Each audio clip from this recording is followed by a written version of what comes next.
Muy buenas noches de sábado, sean todos muy bienvenidos a Más se perdió en Cuba. Bueno, hoy, como no puede ser de otro modo, vamos a hacer una especie de actualización de lo que buenamente podemos colegir de cómo va la marcha de la pandemia en España.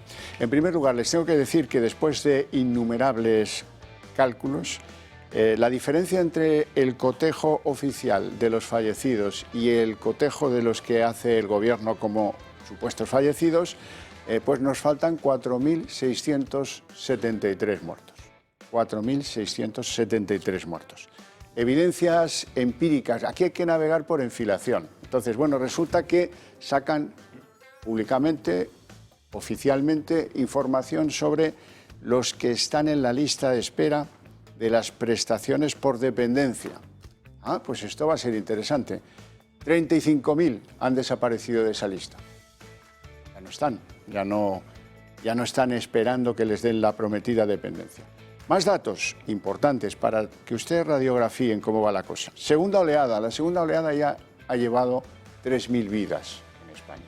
La segunda oleada. Y esto, pues la verdad es que no pinta bien. No pinta bien y aquí seguimos anclados. Y hoy le vamos a dedicar buena parte del programa, buena parte del Más se perdió en Cuba, a Fernando Simón, perdón. Ya le ponía yo Francisco, no sé por qué. Al doctor Simón, pero yo prefiero llamarle Fernando Simón y dejarlo ahí. ¿Por qué? Pues porque ha dado espectáculos que pues son ejercicios de frivolidad. Yo creo que además alguien le ha animado a que haga esto, porque no se me antoja que un funcionario a ese nivel, con esa responsabilidad, tenga ganas de tantas payasadas. La última, ya saben, en Mallorca, el bautismo como buceador, globo con Planeta Calleja y tantas otras que, bueno, sobre todo la principal de las payasadas que hace este hombre es que no acierta ni una previsión. Cuando él dice, estamos en una meseta, no pasa nada, iremos descendiendo, ¡pah!, se disparan los números. Eso es lo peor, sin duda alguna. En fin, para hablar de eso, y luego hablaremos un buen rato de las mociones de censura, no de las, sino de las mociones de censura, de la que prometió Vox. Estamos ya a mitad de septiembre, quedan pocos días, se ratificó Abascal en que iba a ser en septiembre, y hablaremos también de la que está en fase de ebullición en Madrid, anunciada ya a pecho descubierto por el líder socialista Gabilondo. Entonces, bueno, pues es cuestión de tiempo, que pasará en el momento en el que haya presupuestos, pues todos están pensando en que a lo mejor o bien adelanta elecciones Isabel Díaz Ayuso o bien hay moción de censura. Ya iremos viendo. Les presento a la mesa de esta noche. Don Raúl Ramírez. Muy buenas abogado, noches. Empresario, muy buenas noches. Muy buenas noches. ¿Todo bien? ¿Ha pasado usted bien el verano, digamos? El verano ha pasado hace tiempo y, bueno, pues preocupado y inquieto con la situación actual, porque parece que entre todos, algunos más que otros, lo hablaremos hoy, no hemos aprendido absolutamente nada. Pues no hay peor pueblo que el que no aprende de su pasado. Pues sí. Don Miguel Ángel Ferrero, muy buenas noches. Muy buenas noches. Analista político, hombre del PSOE en Las Rozas. Sí, así es. ¿Cómo ha ido la cosa? En la región de Madrid. Pues después de todo este tiempo y de este periodo vacacional, pues intentando otra vez empezar y coger el ritmo. Don Luis Valcárcel, usted tiene un color como de no haber hecho muchas vacaciones. No, no se crea, no se crea. Las hice ¿Sí? porque Y ya son un recuerdo. ya las tenía y las he disfrutado. Lo que pasa es que, bueno, el color dura lo que dura.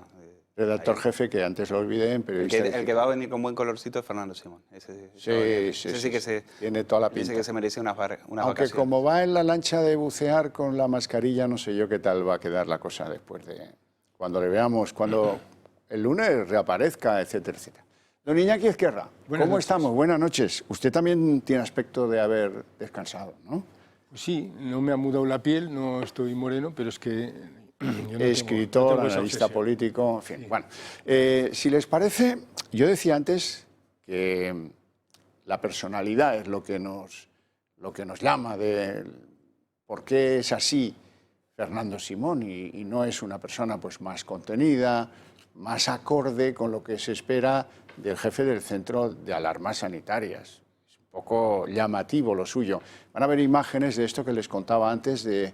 Se ha tomado una semana de vacaciones y se ha ido pues, con Calleja a Mallorca, en fin, a algunas peripecias en las que le vemos. Por eso decía yo lo que toma el sol pero con mascarilla y no sé yo cómo tal. Inolvidables algunas de las secuelas que nos ha dejado durante todo este tiempo, que casi no podíamos ver otra cosa que las comparecencias de Fernando Simón, que tampoco nos han aportado, porque pues media España le reprocha que no haya claridad con los números. No sé si eso depende de él. La otra media le reprocha que no nos advirtiera a tiempo, y hay una parte del país que le reprocha el que las medidas que se han tomado no han sido lo eficientes que cabía esperar. Si miran las estadísticas, verán que efectivamente hubo una meseta que duró desde el momento en el que decae el estado de alarma hasta el día, más o menos hasta el día 12 de septiembre. A partir del día 12 de septiembre, España se dispara en todas las estadísticas europeas o mundiales o lo que quieran, porque hay un rango de infectación brutal, los hospitales se van llenando, las UCI se van llenando y volvemos a estar seriamente preocupados por el asunto. No hace tanto de eso. Él bromeaba con un periodista y en las ruedas de prensa ya le ha cogido el tranquillo y tiene su manera peculiar de ver las cosas, y como si fuera un niño que hace una travesura le decía a un periodista: me voy a meter el dedo en la nariz. Impensable, ¿no? Pues cierto. Vamos a recordarlo. Voy a meterme el dedo en la nariz. Bueno. Luego pues se les podía inundar aquí con fotografías de un Simón metiéndose el dedo en la oreja, sí, y luego escarbando, en fin, una cosa como si fuera una especie de berbiquí lo que tiene en el dedo, que nos recomendaba lavarnos las manos, llevar mascarilla, etcétera, lo tenemos por ahí. O, por ejemplo, les podía poner alguno metiéndose el dedo en la nariz. Se ha metido el dedo en sálvase a la parte durante esas comparecencias, y desde luego pues la cuestión es si eso es acorde con pues, un escenario en el que la pandemia ha causado aquí al menos 45.000 muertos y pues es un poco una falta, no, un poco no, es una falta de respeto como una catedral. Este tío estaría cesado en cualquier país europeo, pero aquí el componente de show business le está reforzando, y hay tíos que llevan camisetas por la calle de Fernando Simón, y hay otros que dedican calles en las ciudades españolas y cosas por el estilo. Yo no consigo entenderlo, Luis. Y yo tampoco. Claro, es muy difícil entender que parte de una sociedad admita tranquilamente, sin ningún tipo de cuestionamiento, que esta persona que ha mentido, que se ha reído de las víctimas, no ahora con el dedo en la nariz, se ha reído desde el minuto 1 de todos nosotros, se ha reído sobre todo cuando aquí morían, porque parece que ya nos olvidamos, entre 800 y 900 personas al día. Y a Fernando Simón, es el mismo Fernando Simón que en esos días también ya se reía en las ruedas de prensa. Era el mismo Simón que decía que no había que usar mascarillas, después reconoce que dijo que no lo iba a recomendar porque ¿para qué las va a recomendar si no compramos mascarillas, si no hay aprovisionamiento? ¿Para qué las iba a recomendar? Es el mismo Simón que nos mintió con el comité de expertos. Cuando le preguntaron por el comité dijo que él no daba los nombres. ¿Os acordáis que dijo no voy a dar los nombres porque eso hay mucha gente que tiene muchísima presión, dijo? O sea, no había ni gente ni presión ni nada, se lo estaba inventando todo.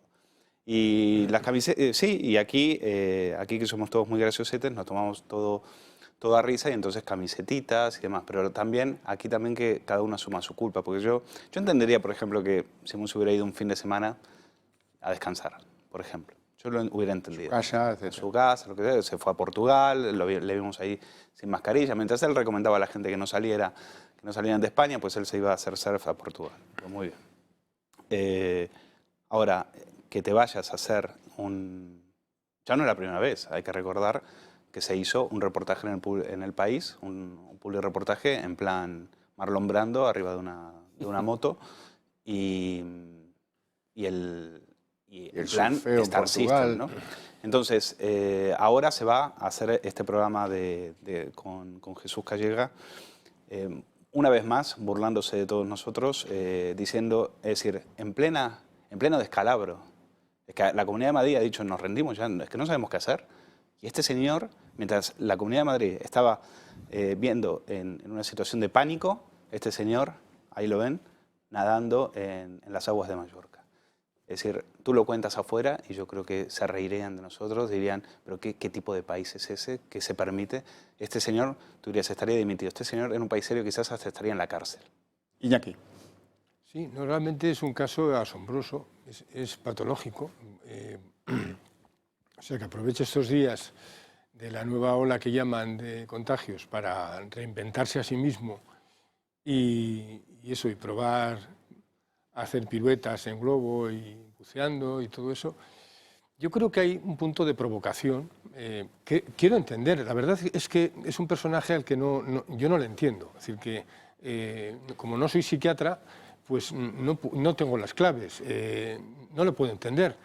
No sé si hay un punto de desafío o si es un problema de inconsciencia o se debe a eso que llaman la endogamia del poder. De verdad, es un gran enigma. O sea, es obvio que es el Joker de la pandemia, es decir, que es una sonrisa en medio de la tragedia. Bueno, todos hemos conocido a gente que por unas reacciones nerviosas se empieza a reír en los funerales. Pero bueno, partimos de que es una reacción nerviosa, pero un comportamiento como el de este hombre tan prolongado, que además, por otra parte, es la prueba de que en este país hay gente a la que le sale todo gratis. O sea, en un país en el que precisamente la mala gestión ha agravado la crisis económica, la mala gestión de la pandemia ha agravado la crisis económica y hay tanta gente que ya tiene tantas dificultades económicas.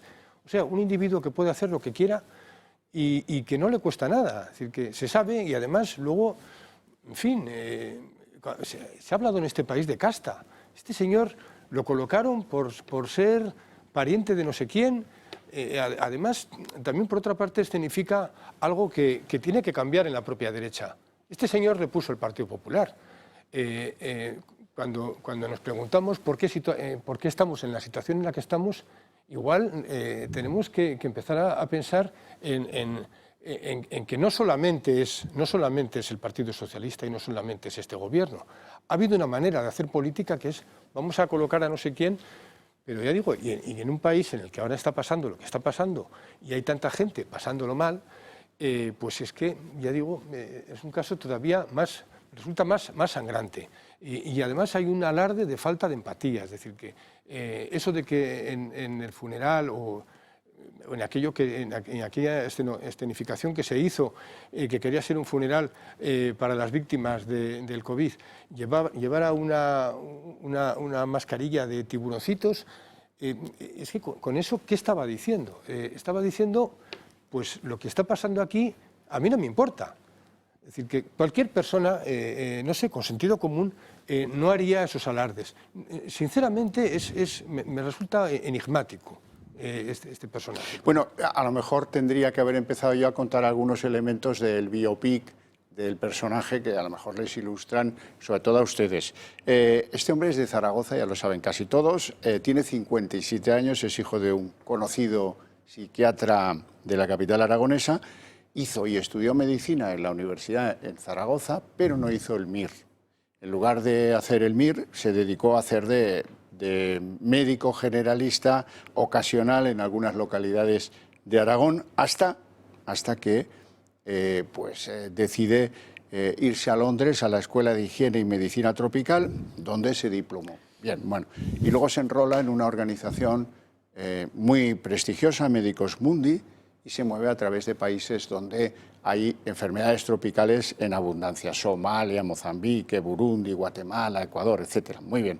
Luego pasa una temporada en el Instituto de Vigilancia Epidemiológica en París y al final vuelve, en 2003, vuelve a España. Bueno, pero claro, y si no tiene plaza, porque todavía no tiene plaza como funcionario en la Seguridad Social, ¿cómo llega a ser el jefe del Centro de Alertas Sanitarias? Bueno, pues eso se explica,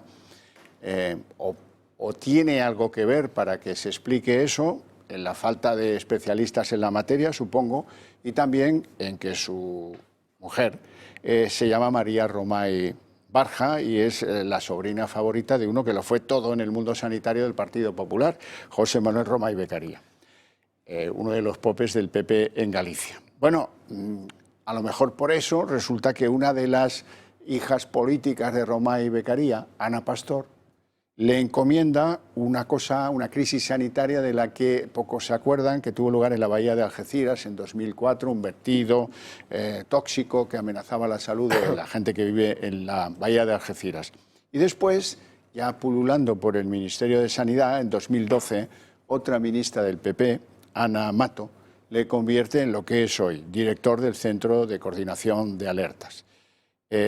Y ahí pues el único episodio que le conocemos que no tiene nada que ver con lo que no garantiza el éxito en la encomienda del COVID es lo del famoso asunto del ébola, el perrito Excalibur, y eso ya lo saben todos. Bueno, don Raúl.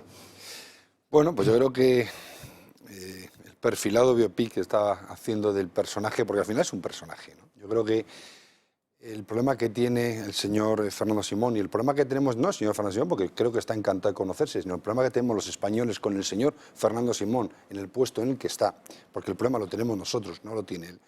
Yo no soy psiquiatra tampoco, ni lejos, ni experto en medicina, pero hay una cosa que se llama el efecto lentejuela.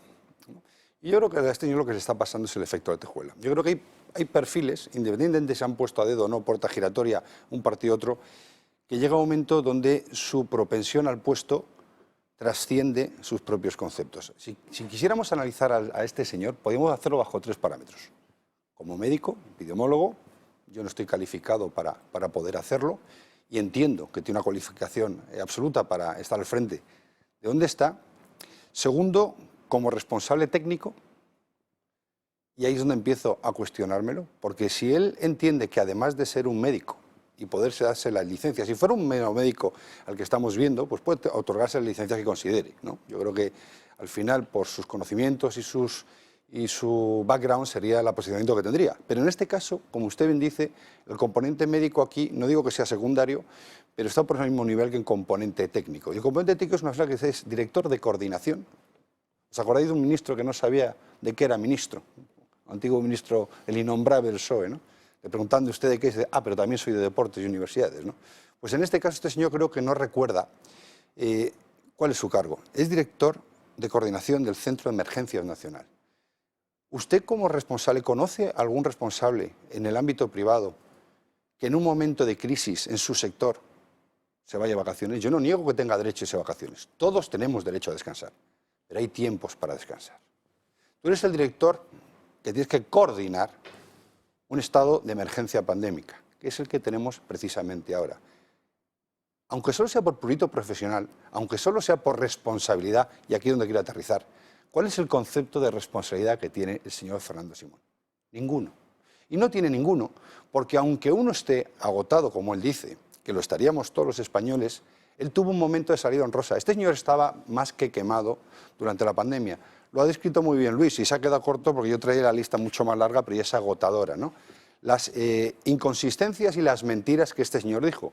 Con lo cual hubiera sido un momento muy elegante cuando cesó el estado de alarma para haber salido de esa posición y haber dejado al frente por lo menos a alguien que tuviera, no sé si ilusión por el puesto, pero sí responsabilidad personal para desarrollarlo.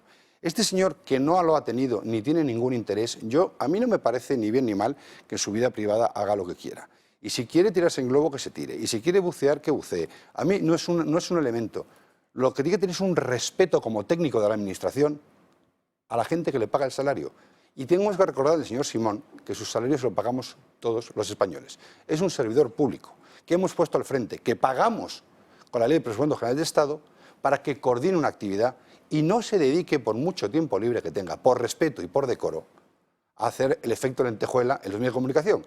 Como icono pop, yo tampoco lo voy a valorar, no es mi estilo. Puedo entender que en la viña tiene que haber para todos, pero a mí lo que parece es un insulto a las instituciones democráticas españolas y sobre todo a los ciudadanos españoles que en el momento de mayor necesidad, en un estado de emergencia, el director de ese área esté dedicando a bucear en una isla de España. Me parece de vergüenza ajena. Y creo que si le queda algo de responsabilidad personal, debería pedir perdón a los medios y a los ciudadanos, no por el hecho de irse, sino por el hecho de no tener respeto a la posición que está ocupando. El alejamiento psicológico de la realidad es un punto importante de la trayectoria de Fernando Simón.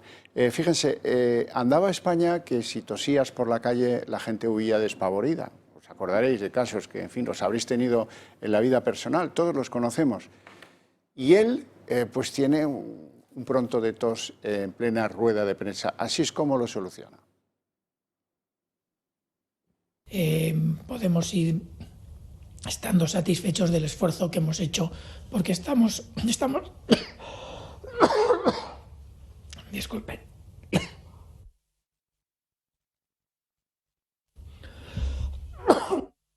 Porque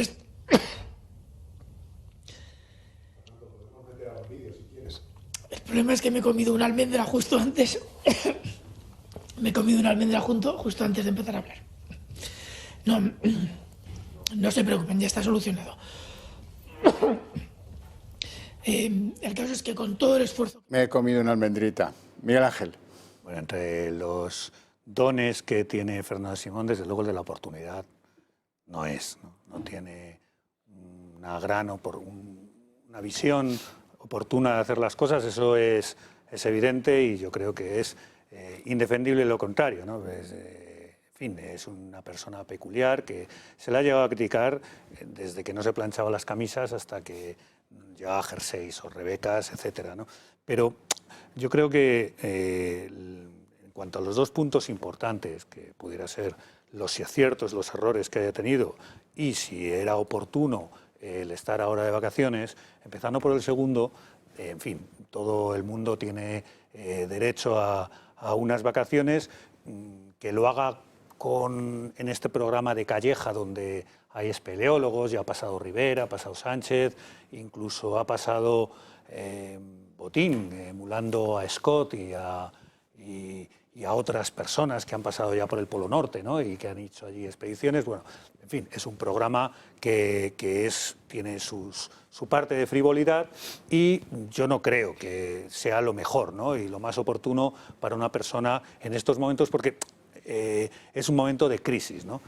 Pero más allá de esa pequeña reflexión, tampoco le concedo mayor importancia, sobre todo porque también, oye, estamos en unos momentos en que la gente tiene que descansar, y esta persona podrás estar más de acuerdo o menos de acuerdo con lo que dice, pero hombre, el que has llevado desde marzo debe llevar una carga sobre sus hombros importante, fuerte, y que necesita por lo menos tener un descanso vacacional con arreglo a su trabajo, pues yo creo que eso es indudable. Yo sí que he oído durante este tiempo a personas, políticos me estoy refiriendo, criticarle duramente luciendo un moreno abrasador de verano, ¿no? Y dices, bueno, pues tú también has estado tomando sol, y me parece bien que lo haya estado. No puedo decir mucho más de la oportunidad porque sí, no la entiendo demasiado bien. Quizá si se hubiera ido a otro sitio donde podía haber estado más recogido, pues no nos hubiera molestado. Sí, bueno, luego está el episodio del surf en Portugal sin mascarilla. Fíjate. Allí se fue precisamente para que no le pillaran, para que no le viera la gente que estaba de vacaciones. Entonces, claro, es la contradicción de querer ser popular la que hace que le descubran en todas partes. De todas maneras, no es la cuestión, la actitud o el sentido del humor, que puede ser más o menos compartido, ¿no? La cuestión es que sus previsiones fallan siempre, y eso es fundamental. Y luego hay un tono culposo cuando un tío monta una guía de actuación en los hospitales para toda España, qué hay que hacer con uno que llega con el problema al hospital, y dispone a 11 médicos, él a la cabeza. Porque claro, aquí dirán que algunas cosas tienen que ver con ella, con las decisiones políticas, con lo que él ha tenido que aceptar. Pero vamos a ver, él firma un documento, un protocolo de actuación de los médicos, 11 médicos, él a la cabeza, es el director de ese grupo. En el grupo hay 3 médicos internos y residentes, 3. Y hay 3 trabajadores contratados en una filial de Traxa, que es una compañía pública. De tal manera que, bueno, pues hay 6 que van a decirle sí, buena, no van a contribuir con ideas diferentes. Y eso es uno de los problemas que hemos tenido, que es que vamos a revisar quién es el que asesora lo que está haciendo Simón, porque de Simón pues cada vez es más difícil fiarse. Hacemos una pequeña pausa de publicidad y continuamos.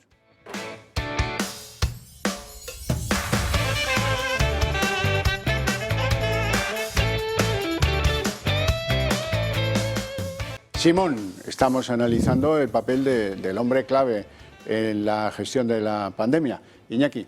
Sí, es una puntería que creo que no se puede reducir todo este asunto a una mala gestión. O sea, la escenografía, su aspecto, lo que ha hecho es muy importante. Es decir, que, a ver, es que imaginémonos que Churchill, en su discurso aquel famoso de la sangre, el sudor, las lágrimas, sale con una nariz de payaso.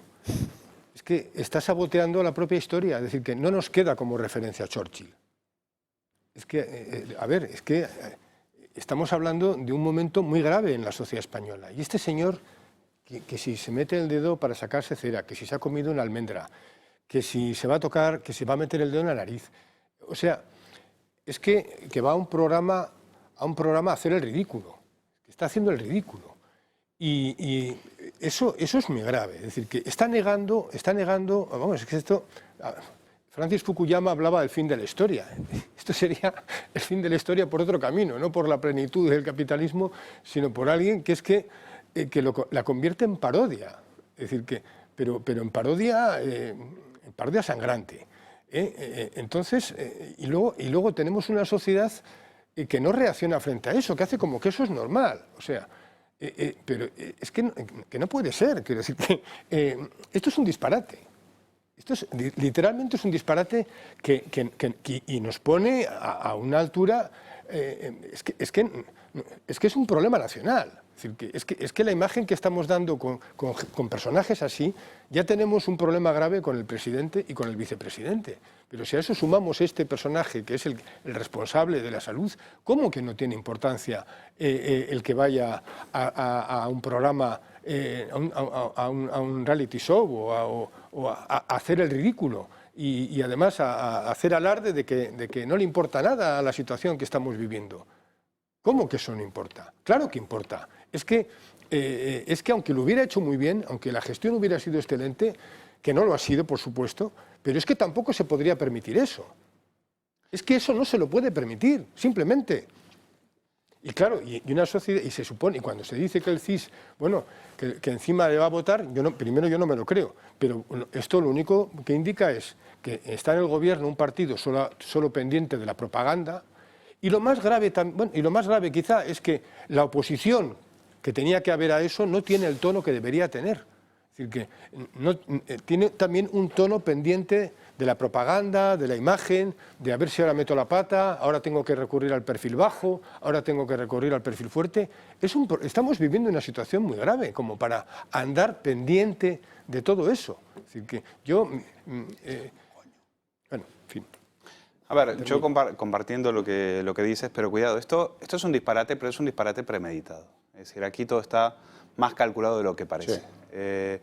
Aquí estamos ante una operación... Primero, Fernando Simón es un yoyo para este presidente porque, claro, o sea, hay que dejarlo que se queme, porque a este, encima, aparte lo disfruta, dice barbaridades, la gente se ríe de él, habla de la Unión Soviética, las predicciones...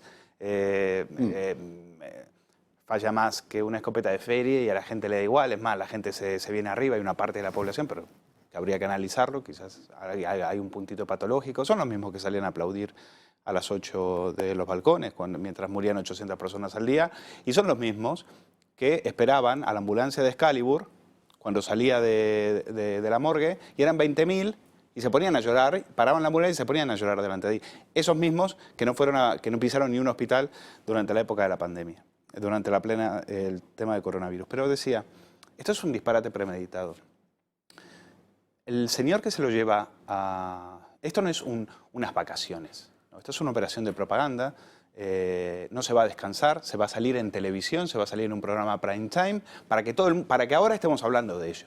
Y el que colabora en esto es Jesús Calleja, un tío simpático, un tío de León, etcétera, pero que no es nada inocente en esta jugada. O sea, Calleja es íntimo amigo de Sánchez. Es íntimo amigo de Sánchez. Yo no sé si Calleja llamó a Sánchez o Sánchez llamó a Calleja. Pero que es íntimo amigo de Sánchez. Y que haría lo que le pediría a Sánchez, eso que vaya por seguro. Y Calleja, por supuesto, tiene una productora. A Calleja se lleva muy bien con el poder. Te lleva a andar en globo, te lleva a bucear, te lleva a escalar una montaña. Y de ahí pega unos buenos abrazos. ¿Para qué? Para luego, después, irse a las dunas y que Correos, que está en manos de un amigo de Sánchez, le ponga 200.000 euros más, 220.000 euros para que para que no le falte de nada. Para que no le falte de nada. Esa es la jugada. Es decir, a Calleja esto también le viene muy bien y Calleja en esto no es para nada inocente. Esto es una gran operación. Aquí está muy premeditado, aquí está muy medido. Al gobierno le viene fantástico porque mientras estamos hablando de Fernando Simón no estamos hablando de los muertos, con lo cual no son vacaciones. Esto es una operación premeditada en la cual Simón y Calleja son los dos culpables y cómplices. Raúl. Había una antigua canción de un grupo español de música que llamaban El Tonto Simón. No sé si lo recordarán ustedes, fue muy conocida, y si no metas en internet y la podrán descargar y escuchar. Muy buena, por cierto. ¿Por qué cuento esto? Porque al hilo de cuenta nuestro compañero Luis, yo estoy tan de acuerdo de que aquí nada es, evidentemente, nada es casuístico. Y a mí, no sé si él, pero discrepando del argumento final, yo no sé si es parte de este juego o es el tonto útil del juego. Y cuando me refiero al tonto útil me refiero como figura, con todo respeto, al señor Fernando Simón. Si es partícipe, desde luego está mucho peor de lo que yo pensaba que está, y si está siendo utilizado, porque él también, evidentemente, nadie se utiliza si uno no se deja, conociendo su perfil y conociendo pues, esa vocación natural que tiene a las pantallas y hacerse el gracioso, o quizá no hacerse el gracioso, intentar mostrarse como tan mundano que rozas el ridículo, ¿no? Porque por muy mundano y cercano que uno sea, en ciertos momentos, y más con la que está cayendo, y más en su posición, tiene que tener un estatus que se nos presupone como profesionales, ¿no? Luego en tu vida privada serás lo simpático o dejes de serlo. Pero si está siendo utilizado tiene una doble ventaja para el señor Sánchez o la persona y los demás. Porque al final, ¿quién ha mentido con el comité de expertos? ¿Simón o fue el señor Sánchez? Pues fue el señor Sánchez. Y utilizó al señor Simón para comerse el sapo de la mentira. Al final, ¿las predicciones han sido erróneas o han sido obligadas a ser erróneas o a no dar la información que el gobierno tenía que haber dado en su momento? Pues ahí está la figura del tonto útil, que es el vehículo que se utiliza por alguien más listo para conseguir un fin. Y hay que plantearse si este señor está viviendo los momentos de oro de una circunstancia mucho más peligrosa. ¿Y más peligrosa por qué?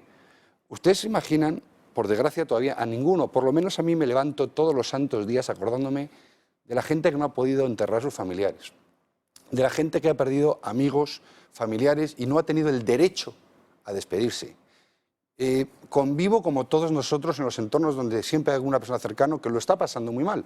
Y yo no entiendo las gracias de este señor. Y no entiendo la responsabilidad de un gobernante, lo haya puesto o no lo haya puesto, que tolere esa falta de respeto a su electorado o no, pero a sus votantes al menos. Y hay una cosa ¿qué ocurriría si alguien decide? Porque una cosa es ser negligente y otra cosa es mentir a sabiendas. Y en el mundo del derecho hay figuras que regulan ambas cosas. ¿Qué ocurriría si un ciudadano que ha sufrido una pérdida o un daño lesivo en su salud a costa de una mentira propiciada y auspiciada por este señor, se le ocurre demandarle a él? Ojito, que el señor Simón igual está buceando viendo meros salmones o cualquier cosa, pero igual no está siendo consciente de que todo este show-off, todo este reality, toda esta pantalla en la que se está sintiendo tan cómodo, le puede salir a él enormemente cara, no así al que está moviendo los hilos.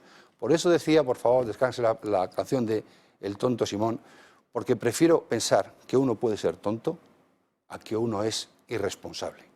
Pues no sé, no lo sé. Van a haber imágenes de alguien que se le parece mucho. No son calles dedicadas a, que también las hay, ni plazas, ni historias como las que ha habido en este país. Este es el santo cura de Ars, en Francia. Y la verdad es que el parecido con Simón da un yuyu más que obvio. Este hombre murió en 1859, pero el enorme parecido es singular. Por eso se lo quería enseñar.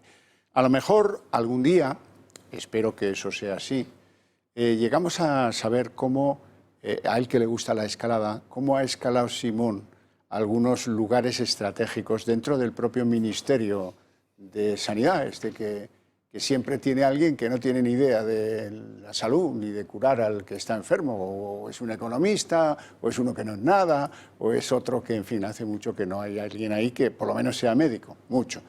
Este filósofo y al que tenemos ahora. Pero bueno, yo les quiero llamar la atención a propósito de una desaparición interesantísima, largamente comentada. Hay, no sé si lo sabían, pero pagamos los españoles para que cobre cada mes el salario una directora general de salud pública. Aquí también la ha habido en todos estos meses. Se llama Pilar Aparicio. Yo me he preguntado muchas veces, ¿y dónde está Pilar Aparicio, directora general de Salud Pública? ¿Cómo es que no aparece? Bueno, pues me cuentan, no lo den por firme al 100%, pero me cuentan que no es que ella se escaquee, no, es que ella ha sido apartada. ¿Por qué? Pues porque al parecer emitió cierta comunicación interna en la que alentaba a tomar medidas urgentes por el riesgo de pandemia cuando empezaba a producirse esta circunstancia en China. Esas medidas drásticas que al parecer proponía doña Pilar Aparicio la llevaron al rincón de pensar. Y de ahí no ha salido en todo este tiempo. El que nos traiga el papel de doña Pilar Aparicio advirtiendo de eso con la fecha, ese tiene a muchos en su mano. Ese puede hacer caer a un gobierno, ¿eh? Ojo, ahí lo dejo. Sí, bueno, sobre lo que hemos comentado, a mí, sinceramente, me sigue pareciendo más importante la situación actual que el don de oportunidad que digo que no lo tiene Fernando Simón, y creo que eso es indiscutible, que no lo tiene, ¿no? La situación actual en la que estamos, fijaros en una cosa, hemos pasado de un mando único a un mando de comunidades autónomas. Hemos pasado de pedir que las comunidades autónomas tuvieran los mandos para arreglar esta situación y de tener una situación que era una situación de crisis calamitosa allá en marzo, porque era muy difícil y era todo una novedad, a que habiendo pasado unos meses, por ejemplo en la Comunidad de Madrid, pues estemos a la espera de unas noticias que no terminan de llegar. Bueno, han llegado ayer, pero han tardado lo suyo en aparecer estas noticias de la Comunidad de Madrid sobre las restricciones que se nos ponen. Y ya sabíamos, porque ya conocíamos lo que ha pasado de antemano. Es verdad que Fernando Simón ha acertado en algunas cosas también. Pongamos por caso, cuando en agosto, el 7 de agosto, le decía a la Comunidad de Madrid, está muy mal la cosa, y le tacharon de agorero. O sea, que también en una crisis tan compleja como esta, se le pueden sacar absolutamente todos los defectos a los que están en primera línea. Este señor está en primera línea, insisto, sin ningún don de oportunidad. Está en primera línea de trabajo. ¿Se podían haber hecho otras cosas? Sí, en China, por ejemplo, en China no hay problemas con el coronavirus. Pero claro, ¿podemos hacer lo que hacen en China, en España y en Europa? Esa es una de las claves, porque podemos adentrarnos en lo que se ha hecho en China. Por ejemplo, el radar. El radar, yo he oído hasta Vox decir que no quiere el radar en los teléfonos móviles. El radar en Corea del Sur, que es capitalista, no es como China, pero en fin, tiene la cultura oriental, una persona va a tirar la basura donde no le corresponde y está afectado por el coronavirus, y allí se personó la policía, es una anécdota real. Bueno, claro, ¿queremos eso en España? Pues esas son las claves. Aquí también te detienen. Pues esas son las claves para cambiar y para hacer otras cosas. Aquí también estás haciendo surf y ¿sí? Te diste un PCR, va a la policía y te sacan esposado. Te encuentran sin mascarillas en las calles. No le sacaron esposado por eso. Se le sacaron esposado por resistencia a la autoridad, que es distinto. No por eso. La surfista yo no vi que se resistiera mucho. Sí, no quería salir. La surfista yo no vi que se la Le llamaban, ven para acá, y no quería salir. Ahí otra vez, después hemos visto casos de gente, los meten a las patadas sin mascarilla. 600 euros de multa que subieron ahí. Son imágenes muy propias de la dictadura china las que estamos viendo aquí. Y termino. Y otra de las cuestiones que yo creo que se deben hacer también, y digo que tenemos distribuidas las responsabilidades entre muchos, no solo entre Fernando Simón, también hay comunidades autónomas. Desde marzo, yo creo que muchos pensamos que se podía haber hecho campañas hacia los jóvenes.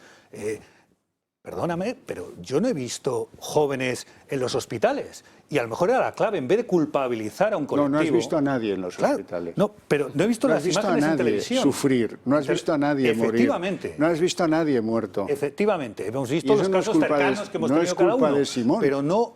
En televisión no hemos tenido esa oportunidad, y eso que tenemos muchas comunidades autónomas en este país, no solamente el gobierno central, para hacer una campaña para decirles a los jóvenes, no solo culpabilizarles por lo que están haciendo mal, sino pedagogía, que están aprendiendo muchos, pedagogía para decirles, es que mira a este chico lo que le acaba de pasar, que se ha muerto, o gracias a o por desgracia, por lo que ha estado realizando, su abuelo se ha muerto. O sea, por sus actos tienen consecuencias. esas consecuencias, como igual que se nos pone en cuanto al tráfico, cuando se nos hacían esas campañas terribles de tráfico y salían, en fin, decíamos que estaban bien o mal, no las hemos visto en televisión. Y ojo, que digo, Fernando Simón, sí, pero esto es más complejo y llega hasta todas las comunidades autónomas. Yo quiero hilar dos puntos que me parecen fundamentales de tu última intervención. Has dicho no hemos tenido la oportunidad. Dice, no, es que se nos ha negado la oportunidad. Durante 3 meses a la ciudadanía se nos ha tachado de subnormales profundos, donde vivíamos en un mundo feliz y lo que teníamos que salir es a dar palmas a las 8 de la tarde. ¿Vale? Entonces, yo no he visto, sí lo he visto en otros países, y lo estoy viendo todos los días en los medios, las fotos en China, en Estados Unidos, los funerales en no sé dónde. En este país parece que no ha fallecido nadie.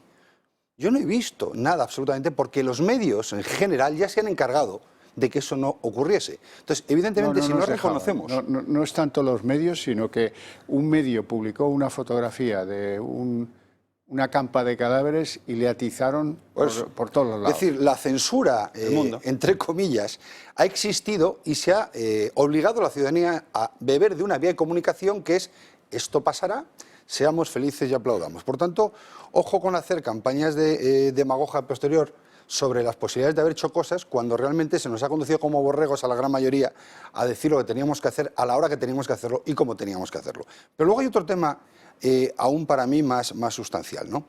Cuando decimos, no, hombre, es que Fernando Simón ha acertado en cosas. Hombre, es que si la tasa de error fuera del 100%, apague y vámonos, ¿no? Estoy de acuerdo contigo en que en alguna ha acertado, pero hasta en la que ha acertado se ha contradicho. Me explico, ha puesto un ejemplo que es verdad, ¿no? Al inicio de agosto, cuando él salía o entraba en sus vacaciones que también ha tenido, que no solamente son estas, ha habido otras, y me parece muy bien, ojalá pudiera tener más, se lo deseo, decía, cuidado con Madrid, pero es que el mismo día estaba negando la mayor cuando la Comunidad de Madrid le decía, por favor, ayudarnos a tener la entrada de Madrid controlada por los aeropuertos.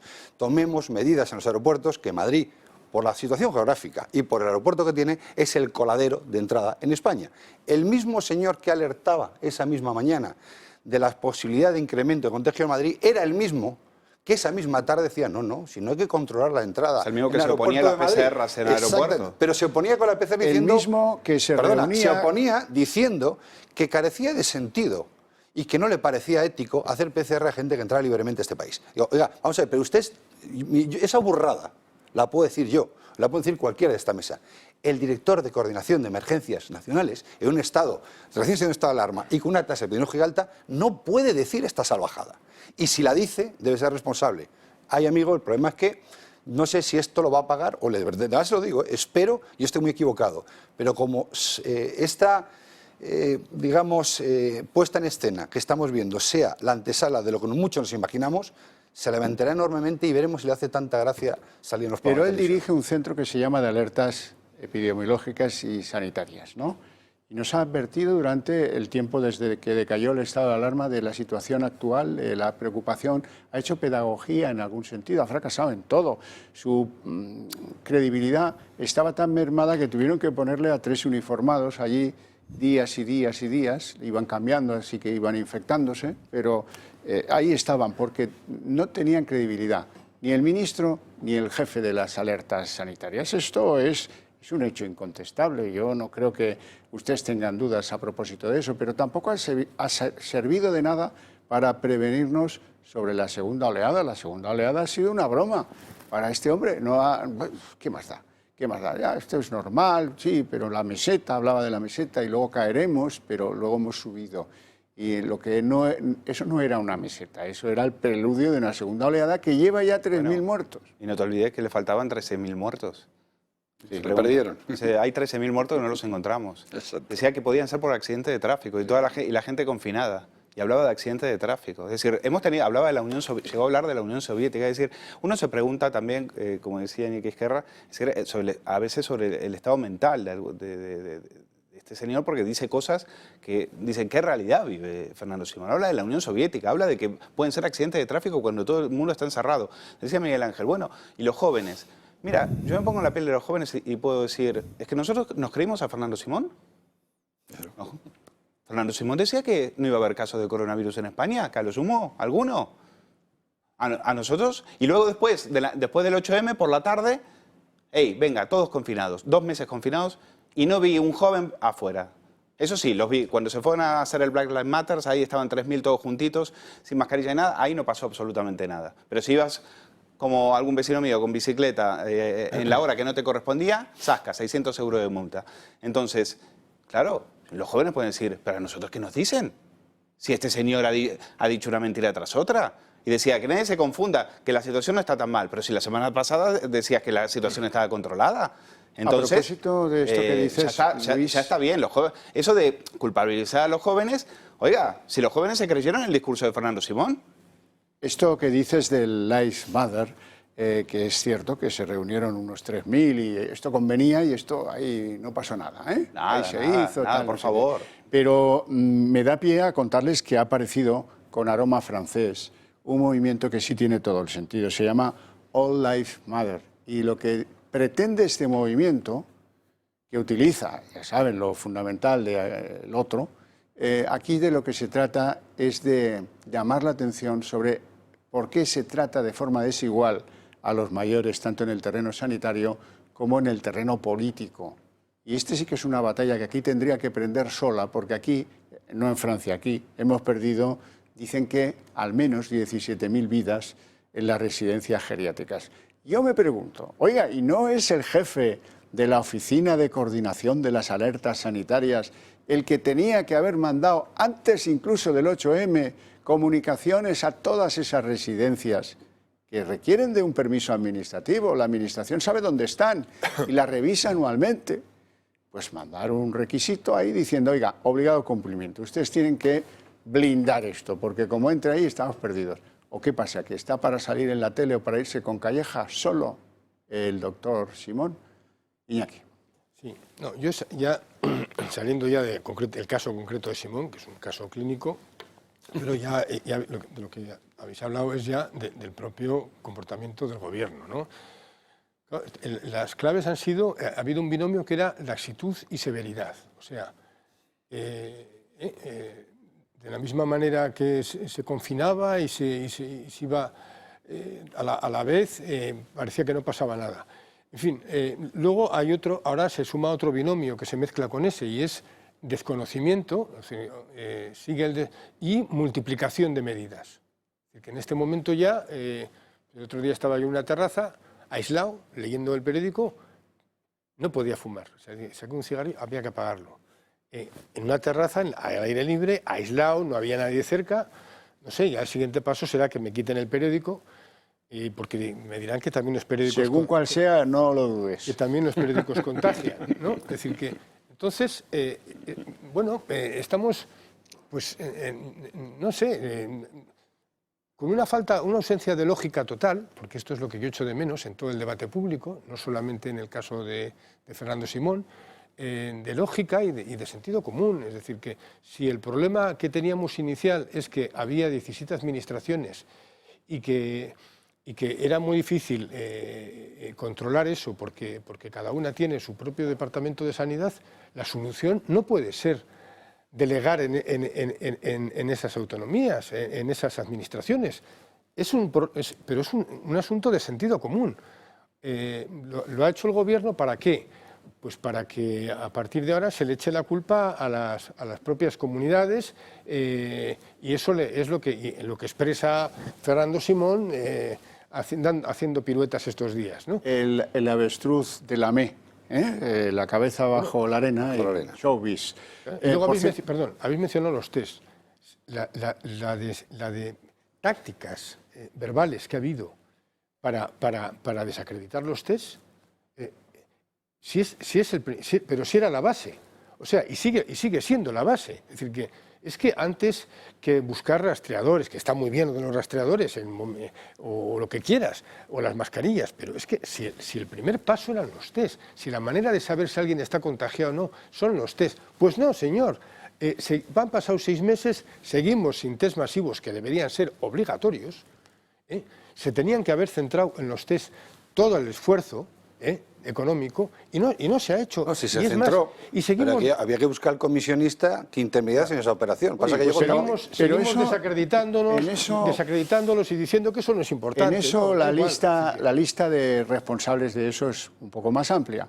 Lo que tendría que haber hecho Simón es no decirnos, desde que decae el estado de alarma, que cuando hay un aumento de infectados se debe a que ahora se están haciendo pruebas PCR, porque con una naturalidad pasmosa. Claro, pues sí, sí. si esa es la razón, no me preocupo. No, esa era la razón por la que no querían pero ahí hacerlo. estás provocando lo que tenemos hoy, que es un aumento descomunal de infectados, de hospitalizados y de gente en la UCI.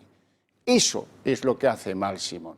Comunicar la situación con honradez y no con criterios de interés político. Esa es la conclusión más evidente, ¿no? Que bueno, pues no te preocupes porque claro, si hacen las pruebas, pero la gente está bien, ha pasado, pero la gente no, los hospitales se han llenado. Los hospitales están a muy pocos días del colapso. En algunas comunidades autónomas, hay otras en las que lo viven con menos preocupación. Pero ojo, miren La Rioja. No es solo Madrid, miren Castilla-La Mancha, miren Aragón, miren Navarra, miren el País Vasco, miren Cataluña, miren Andalucía. Pues esto se lleva fatal, y claro, la cara, cuando tú pones la cara, amigo, te la rompen. Y la ha puesto interesadamente o desconocedor de cómo es lo que tenía entre manos. No se aprovecha el tiempo, no se refuerza la atención primaria. No se toman medidas para ver cómo aislamos con rapidez, que sí es que es una risa. Tú das positivo porque crees que te has contagiado en una reunión, o mejor dicho, tú pierdes el olfato, llamas para que te hagan el test y te dicen que ya te llamarán 1 o 2 días después. Y tú adviertes, oiga, a lo mejor es por una reunión que tuve, les tengo que avisar. No, espérese a que dé positivo. Y pues, la hemos liado. Bueno, hacemos una pausa de publicidad, pero antes les voy a dejar con un veterano que le canta una cancioncita a Pablo Iglesias. Y se la canta a Pablo Iglesias por aquello que dijo de que los viejos ya están amortizados, que se vayan a Castel Gandolfo en el helicóptero del Papa tal, lo que sea, que a él le daba igual. El responsable de las residencias geriátricas, ese. Pues hay un veterano que le dedica una canción.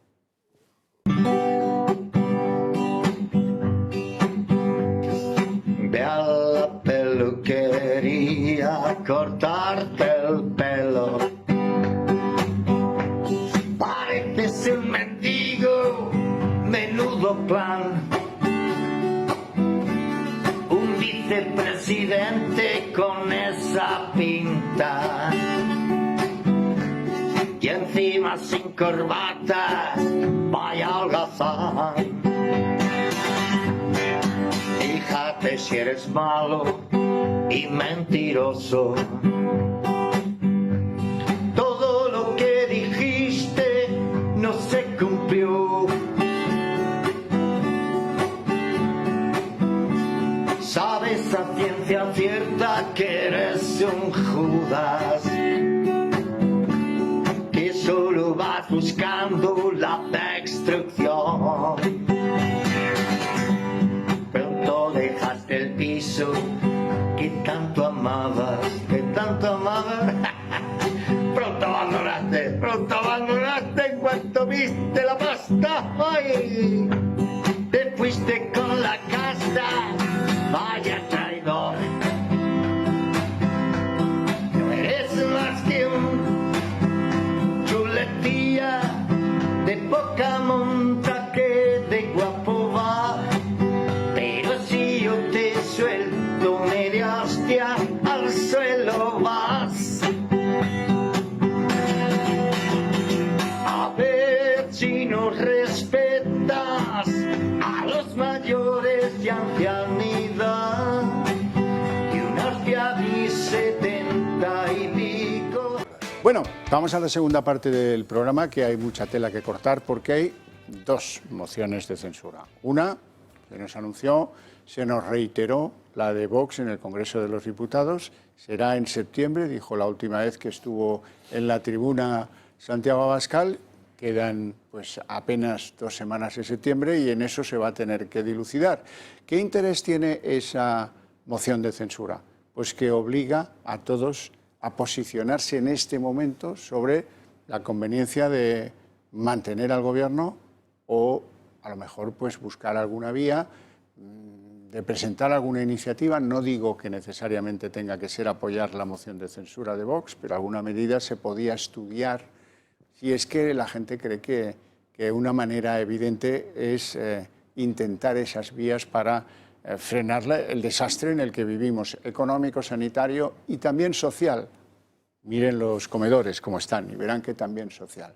La cuestión es que el Gobierno ha construido una especie de escudo aislante que va desde los mandos de la Guardia Civil, que viven en el terror de ser cesados, a los funcionarios que cambian sus declaraciones de lo que dijeron sobre Franco a la Guardia Civil, a que lo que luego dicen en el juzgado. No vi nada, yo no he visto nada. En el terreno de lo judicial, recuerden lo de los fiscales del Tribunal Supremo, que de un plumazo y saltándose la evidencia de que tratándose de un asunto tan sensible para España, eso tenía que haber pasado por la Junta de Fiscales de Sala y no fue así, tumbaron de un plumazo todas las querellas que tan difícil ha sido para la gente llevar, construir en el confinamiento, donde no podías ir a pedir un papel a ningún sitio, porque todo estaba cerrado. No tenías ni siquiera los certificados de defunción de las personas que tú querías denunciar a alguien porque se te ha muerto un familiar. Ni siquiera eso. Hay una de esas querellas que resume o que defiende ante la ley a 3.600 fallecidos, todas de un plumazo. ¡Plas! Y claro, ese escudo del que les hacía mención antes, cada vez es más difícil quitárselo de en medio. Y cada vez hay más gente que dice en su casa, cuando no le oye nadie, he tirado la toalla. Si es que ven las sesiones de control, ven y ellos siguen y siguen y siguen y vuelven a sacar a Franco, el Valle de los Caídos, lo que sea, pim, pam, pum. Las contestaciones de las sesiones de control al gobierno da la sensación que son las sesiones de acorralar a la oposición. Pero bueno, ¿cómo veis esta moción, Iñaki? Bueno, pues lo importante es hacer oposición y lo importante es que haya un tono permanente de denuncia de las barbaridades que se están cometiendo. Que eso luego se plasme en una moción de censura. Bueno, concretamente en esta, que es la que plantea Vox, si es que la lleva realmente a cabo, yo pienso que en ese sentido el Partido Popular no se debe abstener. Yo creo que debe apoyarla. Es decir, que lo que me parece ya cansino es ese permanente miedo de que no parezca que somos Vox y dejamos de serlo. Eso es el juego del gobierno. El gobierno está y el Partido Socialista está jugando todo el tiempo con el fantasma del trifachito, que si la foto de Colón. Es que además la propia expresión, la foto de Colón. A ver, estamos hablando de una foto. O sea, frente a cosas gravísimas que se han hecho, frente a los muertos, frente a unos señores que se inventan una comisión de expertos que no existe. La ruina económica. Frente no, de repente la foto, es que la palabra foto es que ya es que es graciosa, porque estamos hablando, es como hablar de los caramelos Ugus, no sé, ya la propia palabra quita gravedad al hecho. Estamos hablando, si es que el hecho fue grave, estamos hablando de una manifestación en la que coincidieron 3 partidos que estaban contra el gobierno. Y eso no se puede convertir en un fetiche y menos en un coco para la propia oposición al gobierno. Es decir, es que no quiero que me mencionen la foto de Colón. Pues que la mencionen, quiero decir que claro que estaba allí en la foto de Colón. Estaba allí porque precisamente me estaba oponiendo a este gobierno. Entonces, en resumen, yo creo que de lo que se trata, y en el caso de Ciudadanos y del Partido Popular, es que si ellos no son los que plantean la moción de censura, pero que no pasa nada por apoyarla, es decir, que en el sentido de que cada uno tiene que tener su propio discurso. Si uno tuviera su propio discurso político, no tendría miedo a que le confundan, en el caso del Partido Popular, ni con Ciudadanos, ni con ni con Vox. Es decir, tendría su propia línea, y cuando tú tienes una línea clara, eso no te tiene que preocupar. Ahora, cuando no la tienes, entonces si das bandazos, entonces ahora de repente me parezco a Vox, ahora de repente me parezco a Ciudadanos, y ahora como Ciudadanos en este momento está apoyando al gobierno y está pensando en ser su aliado en los presupuestos por responsabilidad nacional, bueno, pues en este momento hay, ya digo, esas dudas a la hora de secundar una moción que yo creo que a mí me parece evidente. Me parece muy importante escenificar que la sociedad española no está con ese gobierno, por lo menos que los partidos de la oposición no lo están. Tal vez la solución, me da la sensación de que el Partido Popular, como mucho, se va a abstener. Al menos eso es lo que dicen los cenáculos próximos a Casado. Pero a lo mejor lo que tendría que haber hecho el Partido Popular en todo este tiempo, en lugar de estar pues en un debate muy estéril con Sánchez, era negociar con otros partidos del arco parlamentario una moción no tanto de censura, sino de confianza. Y a través de una moción de confianza tratar de conseguir algo, porque la gente está que trina en sus casas y no ve que la solución le pueda venir del Congreso, de los partidos, etcétera, etcétera. ¿Cómo lo ves, Luis? Sí, yo comparto el análisis de Iñaki. La gente en sus casas ve que parece que el problema para el PP no es Sánchez, el problema parece que es Vox, que pide la moción de censura y les descoloca. Y evidentemente, que claro que te descoloca, quizás porque la moción de censura tendría que haberla pedido, quizás porque ahora se lo pueden estar planteando que la moción tendría que haber salido de ellos. Aunque, visto los últimos movimientos de Pablo Casado, es una jugada, y, por supuesto, de ciencia ficción. Entonces, yo estoy muy de acuerdo con ese análisis. Entiendo sobre lo que decía de la plaza de Colón.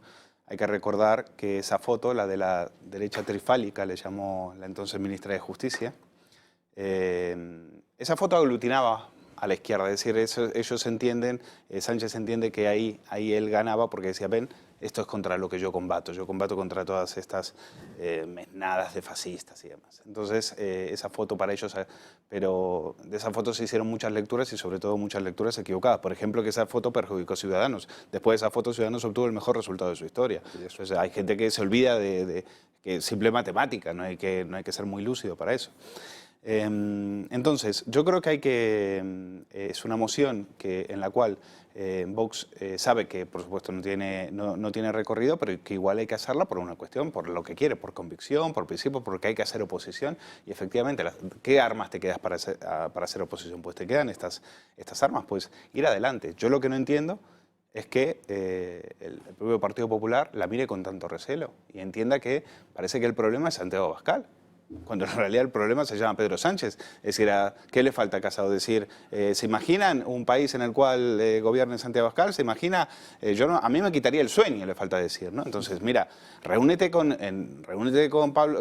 Santiago Abascal y vean cuál es la mejor manera de sacar esto adelante. Porque si ustedes dos no se ponen de acuerdo, la ciudadanía sabe que aquí tenemos Sánchez no para años, para décadas. Entonces, o se sientan y empiezan a mostrar un poco de sintonía, o que directamente el Partido Popular sepa y diga, no, nosotros lo que queremos es que siga gobernando Sánchez, y que lo digan abiertamente.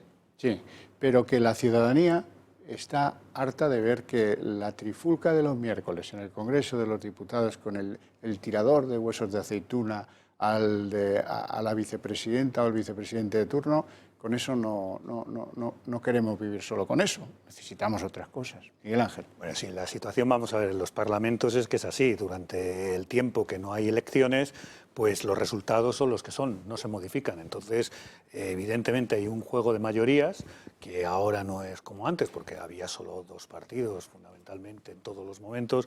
Ahora hay muchos más, pero sí que se conforman unos bloques. Entonces, en esos bloques, el juego parlamentario da para lo que da.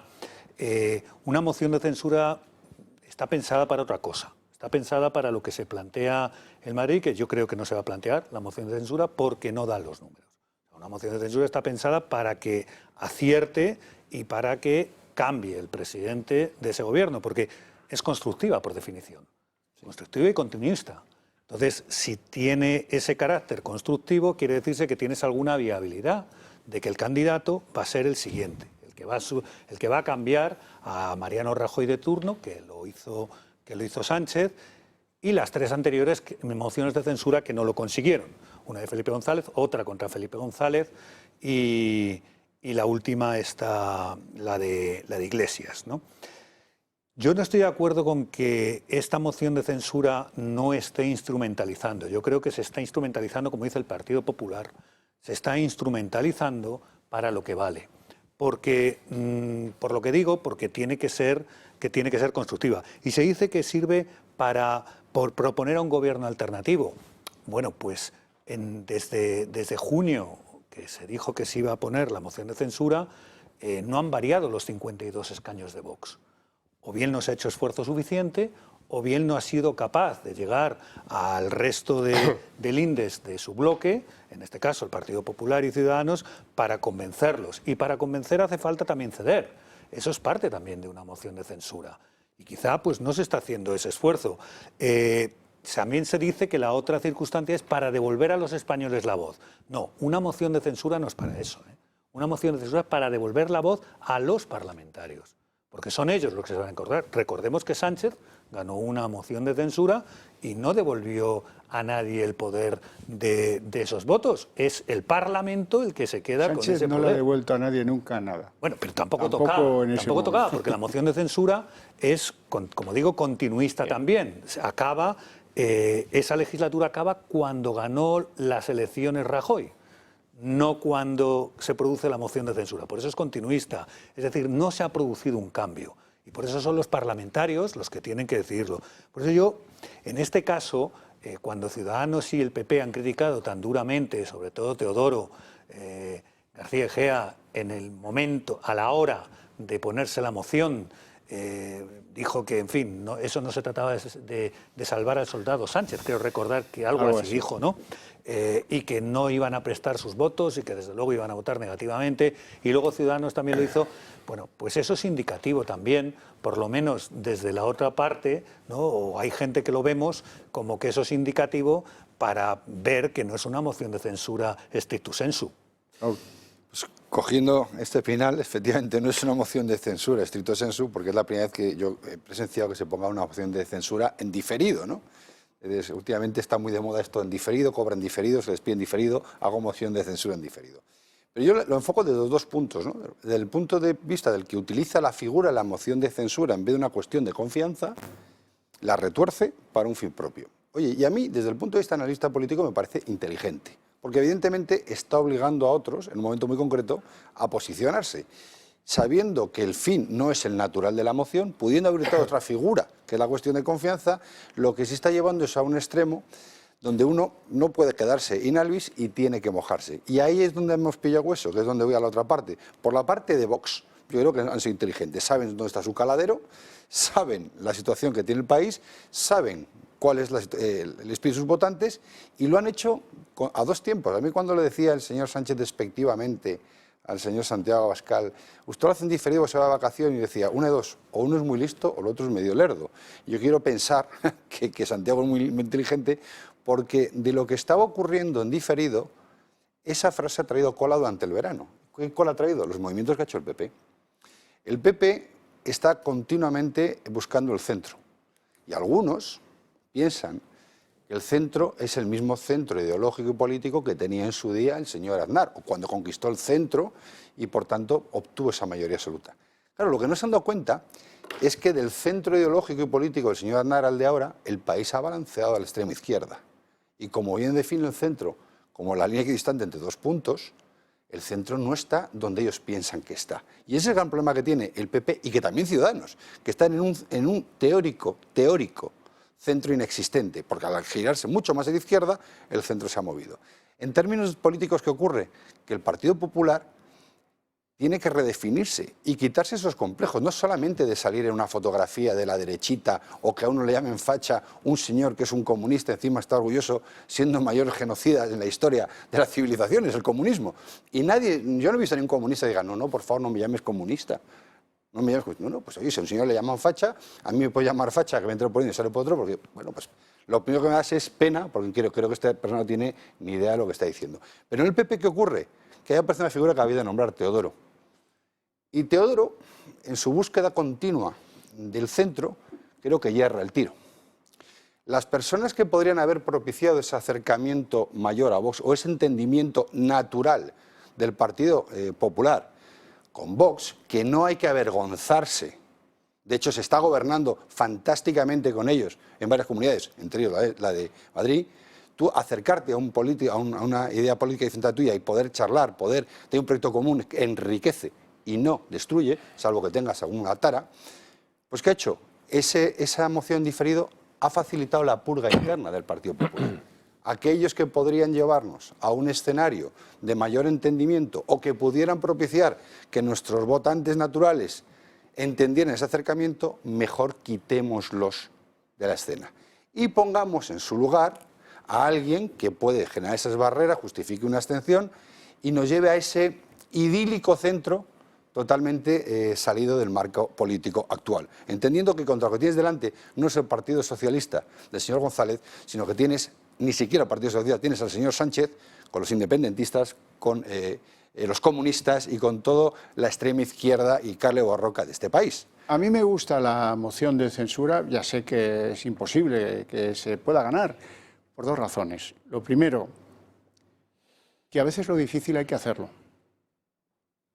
No porque vayas a ganar, quién sabe si va a ganar posición o la va a perder. Eso no importa, hay cosas que se hacen porque uno está convencido íntimamente de que las tiene que hacer. Y en segundo lugar, me parece que una moción de censura al rodillo del gobierno Frankenstein nos va a quitar algo de miedo a los españoles, que estamos agarrotados. En la pandemia no ha habido un colegio de médicos que hable, ni de enfermeras, que hable en serio, que diga no, querella, porque, bueno, es verdad. Luego están los señores de las fiscalías y los señores de la toga, dispuestos a fregar las veces que haga falta lo del móvil de Dina Busselham, si es el caso de Iglesias, lo de las querellas al gobierno, que viva tranquilo, gobierno que no tenga problemas, ya me encargo yo, ya lo barro yo. Ahí llega doña Lola, ahora entendemos todos, ¿verdad? Algunos movimientos, descabezamos a este en la Guardia Civil, nos cargamos al otro aquí, controlamos los juzgados con esta señora Lola Delgado, la que decía que Marlaska era maricón y que unos compañeros suyos se fueron con menores en Colombia, esta señora, fiscal general del Estado. Bueno, pues el resultante es este, un país que vive con miedo y yo estaré muy contento de que se formule, se presente, se debata y a lo mejor hasta se pierda, probablemente se perderá, esa moción de censura por lo que pueda significar de positivo para esta sociedad que está, algunos adormecidos y otros atemorizados, Iñaki. Sí, lo primero, que una moción de censura no es verdad que solamente se presente para ganar. Además, se puede presentar para perderla hoy, pero ganar mañana, quiero decir que. Y es el caso, por ejemplo, de la primera moción de censura de la democracia, la de Felipe González a Suárez. No ganó Felipe González, pero bueno, no ganó en ese momento, pero 2 años después estaba en el poder. Entonces, la moción de censura tiene un componente importante de escenográfico y de exteriorización de lo que piensa unos partidos y lo que piensa detrás una sociedad. Los partidos están representando a la sociedad y ante unos hechos tan graves como los que hemos vivido con el COVID, pues es que tiene muchísimo sentido una moción de censura. Eso es en lo que yo creo que acierta Vox. Que a mí sea un partido que no me guste, no me gusta. Es decir que, y además, pero hay que tener en cuenta otras cosas. Por ejemplo, esta discusión que estábamos teniendo ahora, o estos comentarios sobre el centro político. Yo no creo que es tanto que el centro se desplace, como que el centro se identifique, o la sociedad lo acabe identificando con conformismo, resignación, inoperancia, tragaderas con la corrección, con lo políticamente correcto. Eso es lo que mucha gente identifica hoy con el centro, desdichadamente por el centro que hemos tenido. Entonces, cuando ese centro no se ha ocupado de hacer una batalla ideológica y cultural, cuando no ha hecho sus deberes, pues entonces, claro, ¿qué pasa? Que ganan los populismos, ganan los extremos, gana propuestas como Vox. Pero, por ejemplo, con toda la ofensiva populista que hay, que nos quiere cambiar, que está continuamente con el lenguaje, está todo el día con el lenguaje inclusivo, pero luego resulta que es que paradójicamente no soportan los acentos de Murcia, como pasó el otro día. O sea, alguien que está por la España de las naciones, la España plurinacional, resulta que luego no soportan en la España autonómica. Bueno, pero todo eso se debe combatir, yo creo que desde posiciones de centro liberal. Es decir, que hay un discurso liberal que puede perfectamente deshacer toda la gran amalgama que hay de tópicos populistas del populismo de izquierda. Y que vienen de la CLAU y que tienen además un desarrollo teórico y lo que hoy vemos es su plasmación. Entonces, o sea, no hace falta ser de Vox para decir que el discurso animalista lo inauguró Goering, que las primeras leyes animalistas en la historia universal han sido de los nazis. No hace falta ser de Vox para decir que el vegetarianismo, que ya se ha convertido en una bandera política, también fue una gran bandera nazi, como por cierto fue la obsesión contra el tabaco. Es decir, que no hubo nadie que se volcó tanto para luchar contra el tabaco que los nazis. Hicieron verdaderos estudios desde que llegaron al poder, y entre otras cosas era porque Hitler no soportaba que fumara la hermana de su cuñada. Su cuñada, la hermana de Eva Braun. En fin, quiero decir que hay un discurso absolutamente populista que es rebatible, y es rebatible desde el liberalismo.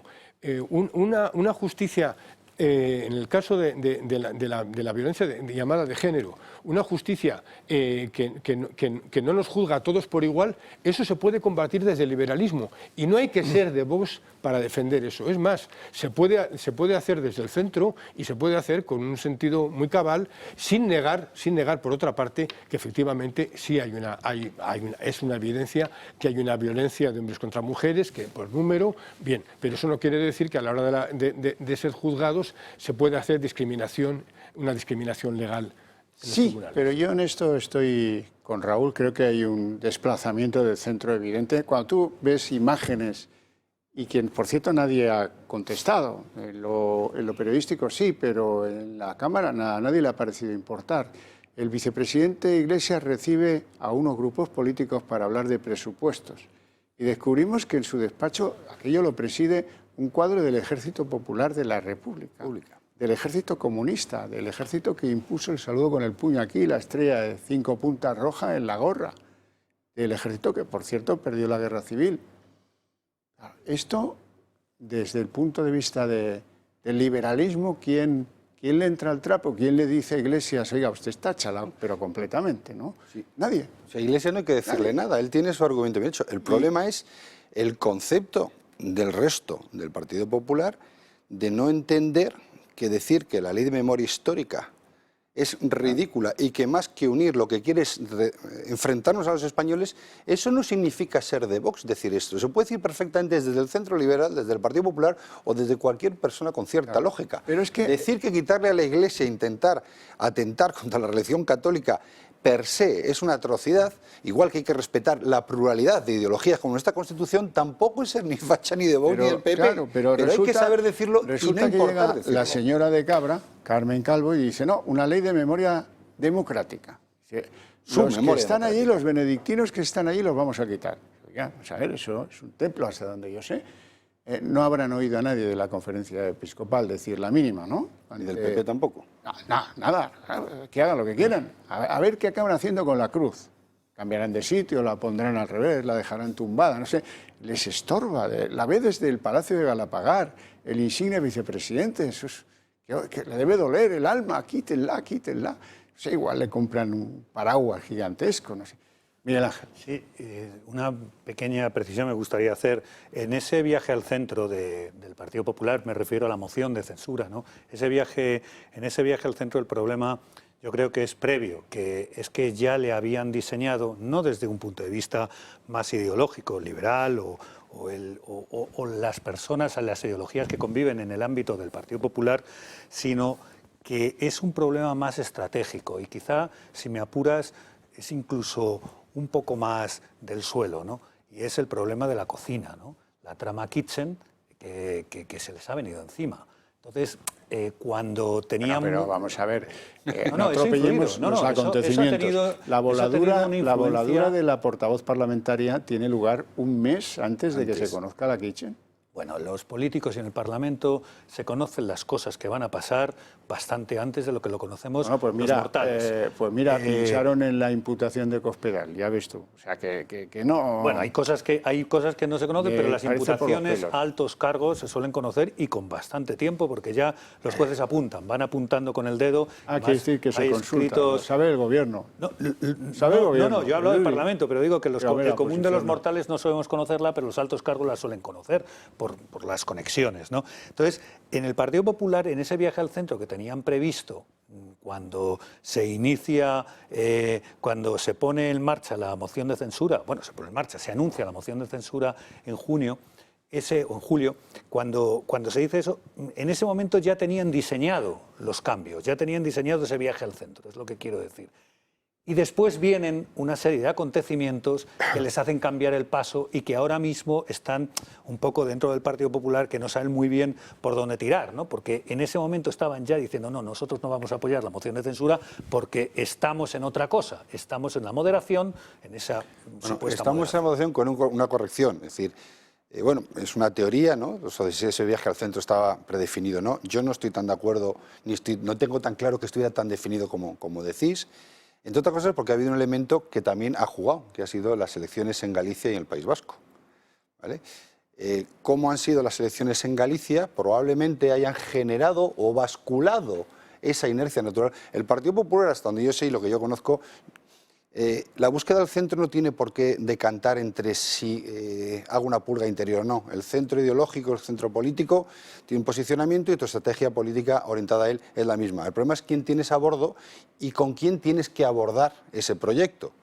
Yo creo que unos grandes errores. Yo soy votante del Partido Popular, reconocido públicamente toda mi vida, pero empiezo a no reconocer un partido que sus votantes, digamos, suscribimos un ideario, suscribimos porque les votamos, lógicamente, una serie de acciones y lo que no entendemos es que un partido pegue bandazos. Para eso hay otras opciones políticas de otros colores que empiezan a desaparecer por su indefinición en el tablero político, bien sea porque no han sabido ubicarse o porque no han sabido con quién se asociaban. Pero en el caso del Partido Popular, no tenés, para mí una cosa está muy clara. Ha habido demasiados elementos internos ahora mismo a la hora de tener presiones sobre la cúpula general sobre la línea a posicionarse. Ni es un claro no, ni es un claro sí. El problema es que hay un segmento que entiende que la época de Rajoy se puede revivir en un marco que para mí o para algunos no existe. Y que no hay nada de humillante, ni de vergonzoso, ni que tenga que acomplejar a ningún votante, ningún miembro del Partido Popular, el pactar programáticamente tanto con Ciudadanos como Vox, allá donde nos haga falta, en un proyecto nacional. Mientras el Partido Popular no entienda esto, tendremos una gran indefinición y una gran debilidad y sobre todo una gran fortaleza para esos dos extremos, porque pasamos de un bipartidismo a un bipartidismo de extremos, donde lógicamente uno saca réditos políticos, lo ha leído muy bien Vox, por eso le he felicitado, y por otro lado el señor Iglesias pone a hacer el paripé, las negociaciones a los miembros del gobierno, mientras él se saca la foto y se mantiene siguiendo pactando con los que quieren romper España, atentan contra los españoles, etcétera, etcétera. El problema no está fuera, el problema está dentro, y mientras no se nos quitemos la careta, aceptemos como somos y sepamos rebatir puntualmente que los acuerdos programáticos de gobierno son esos acuerdos programáticos de gobierno, tiene un problema interior. Sí.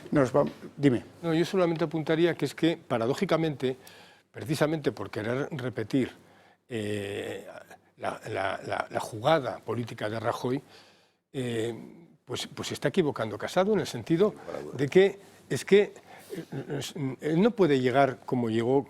Rajoy llegó en el 2011 al poder porque aprovechando lo mal que lo hacía el otro y con un perfil bajo. Si él quiere repetir esa epopeya electoral, no lo va a poder repetir porque es que hoy está Vox, antes no estaba Vox y hoy lo está. Es que curiosamente la manera de poder en un momento determinado tener fuerza frente al Partido Socialista es no tener la sangría de votos que está teniendo precisamente hacia quienes quieren un perfil más fuerte. Entonces,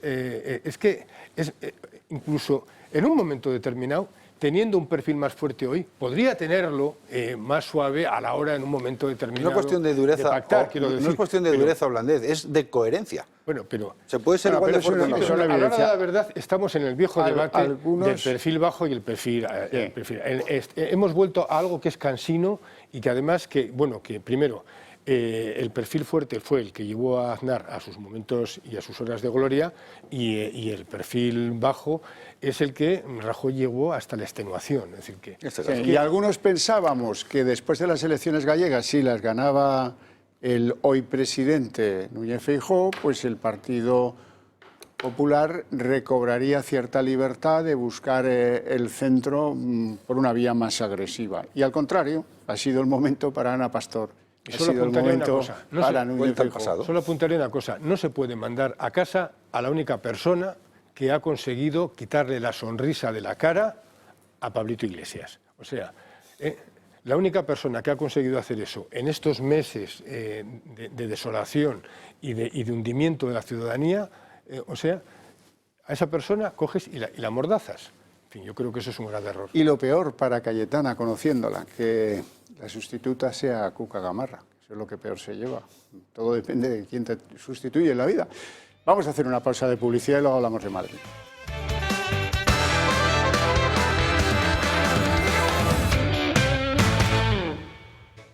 Pongamos que hablo de Madrid. Llevaba mucho tiempo urdiendo en el rincón del urdimiento Franco una moción de censura, que si la presentaremos, que si no. Hasta hace muy pocos días, Gabilondo se mostraba pues un hombre tranquilo, el líder de los socialistas madrileños, un hombre tranquilo, pues conformado con el papel de líder de la oposición, que no quiere más compromiso, ¿no? De repente algo cambia y este hombre en la Asamblea de Madrid dice que no hay problema, que cuenten con él, que él va adelante, que se está empezando a trabajar, que no es el momento, pero que se está empezando a trabajar y que va a haber una moción de censura contra el gobierno de Isabel Díaz Ayuso. Vamos a recordar el momento de lo que dijo Gabilondo. Desde luego, todo ha estado sostenido en una inconsistencia. Y su gobierno es un gobierno fallido. Porque si de lo que se trataba era de reformar, no digamos de transformar o de regenerar la Comunidad de Madrid, no se ha hecho nada relevante. Fallido e inconsistente. Bien desde el principio lo dijimos. Madrid necesita un cambio de gobierno y un cambio en el modo de gobernar y de sus políticas, y lo reiteramos. La alianza que sostiene el actual gobierno no ha propiciado este cambio necesario. Entre incertidumbres y titubeos, se ha quedado finalmente sin abordar la tarea. Y aquí estoy yo, que asumiré mi responsabilidad. Eso es lo que dijo Ángel Gabilondo. Y Ayuso, es más, bromeaba, trataba de bromear y decía que, hombre, lo que era el debate del estado de la comunidad se había convertido en el debate del estado de la moción de censura. La escuchamos. Ha habido momentos de aciertos, de errores, pero lo ha habido por parte de todos. Y no permitiré, desde luego, que me echen a mí la culpa del virus en España, ni del número de las cifras, ni de las muertes, porque eso es una mezquindad. Insisto, que yo no he hecho con ninguno de ustedes. Yo no he cogido ni el nombre ni el apellido de ningún político en España y le he acusado de muertes. Yo jamás he llamado sepulturero a nadie de otro partido. No he utilizado un solo euro de dinero público para ir contra el adversario en mitad de la peor pandemia que se recuerda, caso y cosa que hacen sus gobiernos. Don Miguel Ángel decía antes que no dan los números, pero eso es muy relativo. Que a lo mejor hay que hacer la cuenta cada día y a lo mejor hay maneras de que los números den. En fin. Sí. Bueno, hombre, claro, es lo que decíamos, es que si en este caso Ciudadanos, porque Vox no creo, pues quisiera, que es en fin, se le ha dado esa oportunidad para que liderara un nuevo gobierno, pues evidentemente el gobierno de Madrid cambiaría. Está más en su mano porque los números parlamentarios son los que son, no se pueden reinventar. Y aunque es muy poca la diferencia, aunque si sea de medio la diferencia, pues ya es suficiente, ¿no? Yo creo que en Madrid sí que hay un problema en cuanto a gobierno, más que a ideario político, podríamos estar hablando, ¿no? existe un problema de gobierno y hablamos siempre de la coalición de España, en España, pero en Madrid existe una coalición del Partido Popular con Ciudadanos que, hombre, que sin ir más lejos, antes de ayer, con el tema del coronavirus, no solo que no funciona, es casi lo siguiente, ¿no? Sale el viceconsejero diciendo una cosa, le piden que haga un vídeo diciendo la contraria, al día siguiente sale el consejero diciendo lo otro, en fin, por no recordar todo lo que pasó con las residencias entre Ciudadanos y el Partido Popular, hay un problema de gestión serio. Y es un problema que también, pues si no lo arreglan, por lo menos deberían de dejar arreglarlo a otros. Si Ciudadanos no está cómodo con el Partido Popular, pues debería de decirlo, ¿no? Ahora parece que con todo esto y con toda esta crisis que se nos viene encima, pues las cosas van a ir por otro lado, por lo menos por ahora. Y a lo mejor tendrá mucho que ver que Isabel Díaz Ayuso haya querido ser el contramodelo de Pedro Sánchez, bajando los impuestos, dando vía libre a las empresas, ratificando la unidad de mercado, algunas cosas que son seriamente diferentes, distantes, la antípoda de lo que ha ido proponiendo el gobierno de Sánchez y de Iglesias. Razón de más para que sea un objetivo, se ha convertido ella en un objetivo para el gobierno de Sánchez Iglesias. Sí, el fortín de Madrid está ahí, la izquierda es un sueño húmedo para la izquierda saltarlo y están en ello trabajando día y noche. Ya escuchamos al delegado de gobierno en su momento, a José Manuel Franco, decir que había que efectivamente tensionar la situación del coronavirus, se lo decía a sus alcaldes socialistas, para que finalmente se lograse una imputación en el gobierno y eso obligase a Ciudadanos a que tenga que romper el pacto de gobierno. En eso están. Yo lo que le diría al Partido Socialista es lo mismo que Sánchez le dice a la oposición: arriman el hombro. No hay que arrimar el hombro. O sea, cuando hay que arrimar el hombro, estáis ahí pidiendo tensión y pidiendo patear el avispero para que caiga Ayuso. Oiga, si hay que arrimar el hombro, lo arrimamos siempre, ¿no? O arrimar el hombro es lo que hace García Paje, llamar bomba radioactiva vírica a Madrid. ¿Eso es arrimar el hombro? Entonces, ¿cómo es? Lo de arrimar el hombro queda bien en el hemiciclo, pero no queda bien, pero no vale para la Asamblea de Madrid. Ahí no vale, ahí hay que ir a saco contra Isabel Díaz Ayuso. Pues la estrategia es esa, les viene de cine. La estrategia después del verano, hay que recordar que Sánchez decía que había que disfrutar de la nueva normalidad, ¿eh? Y ahora parece como El Salvador. Ahora dice: tranquila, Ayuso, aquí estoy yo. Que voy el lunes. Aquí estoy yo. Que voy el lunes. Tranquila. Que ya, cuando quieras, y los medios de la derecha encantados diciendo: Sánchez se acerca, Sánchez echa una mano, preocupación en Génova por la debilidad de Ayuso. ¿Quiere el PP que caiga Ayuso también? Porque yo leyendo alguna prensa de derechas también me lo pregunto, ¿eh? Me lo pregunto, ¿quieren que caiga? Y si quieren que caiga, ¿por qué no llaman a elecciones? Y ya Casado, que ponga a su candidata, que ponga a Soraya, o que ponga a cualquiera, pero que pongan a alguien. O Almeida. Pero que salgan a defenderla, que salgan a defender a Isabel Díaz Ayuso, que en estos momentos yo la veo bastante sola. Y sobre todo, la verdad, está rodeada de gente también que deja mucho que desear, ¿eh? No solo lo de Ciudadanos, sino también técnicos que ya han demostrado que esto les ha sobrepasado. Pues fíjate que me lo has puesto en bandeja, Luis, porque quería hablar de eso, ¿no?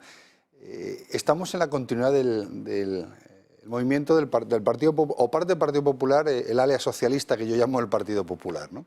Por dos motivos, porque Ayuso, ya hemos hablado antes de cómo han limpiado las posibles, en la anterior moción de censura que hemos hablado con Vox, las posibles puentes de entendimiento entre una ala del Partido Popular y Vox. Pero es que ahora hay que romper el segundo caso, que es Ayuso. Y totalmente de acuerdo.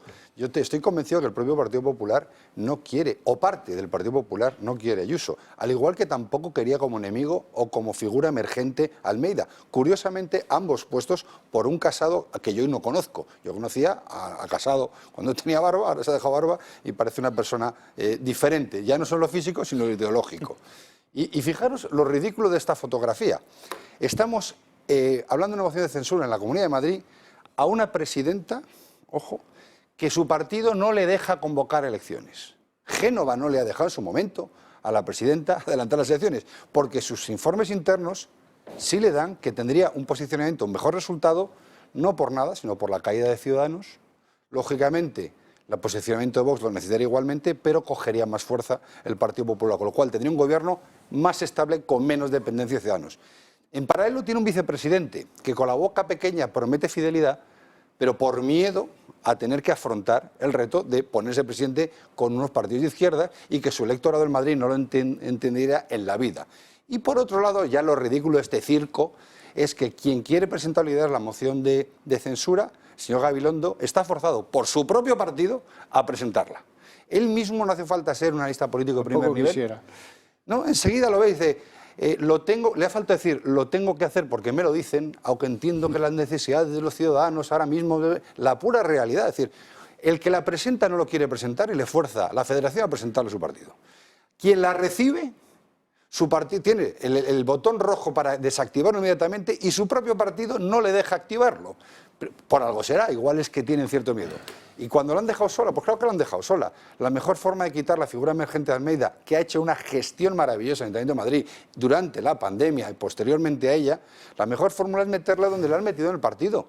Le metes dentro del mecanismo del partido y desaparece del elemento contradictorio. Entonces, a mí, yo de verdad creo que esta revolución socialista dentro del Partido Popular de algún sector, me parece, si esto es así, la figura genial o la única aportación a la política que yo puedo entender de Sánchez como Maquiavelo, porque es lo máximo, si no, no se entiende. Bueno, habrán oído hablar que no estamos nada de acuerdo con la gestión que ha hecho el Gobierno de la Comunidad de Madrid del último problema sanitario derivado del COVID. Esa incomunicación, podríamos llamar por ser elegantes, ¿no?